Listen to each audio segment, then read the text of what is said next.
motor keluaran tempatan untuk rakyat tempatan. VS115 adalah antara model keluaran Aveta yang mampu milik dan low maintenance.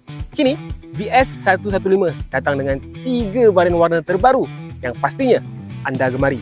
Kat sebelah saya ni ada warna Aveta Blue. Dan kita ada juga warna Electric Green dan Silver White.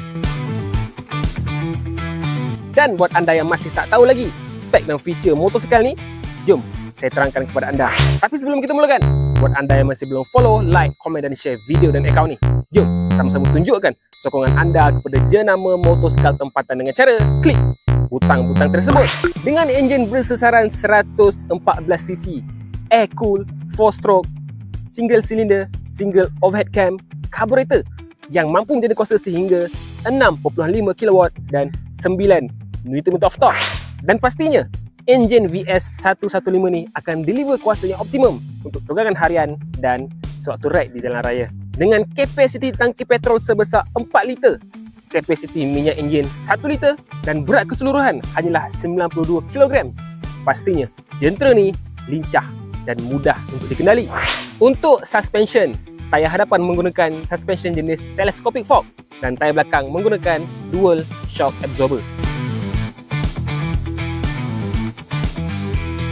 Dan motor ni ada electric starter dan ada kick starter. Electric starter sangat-sangat memudahkan urusan anda untuk start motor. Kick starter sangat-sangat berguna kalau bateri motor anda mati.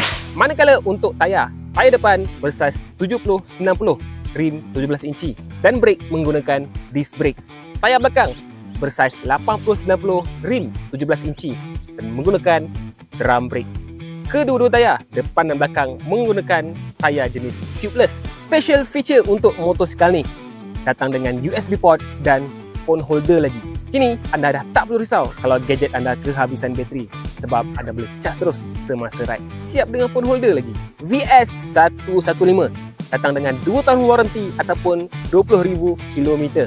Untuk info lanjut berkenaan dengan VS115 ataupun lokasi dealer sah Aveta, jom layari www.aveta.com.my.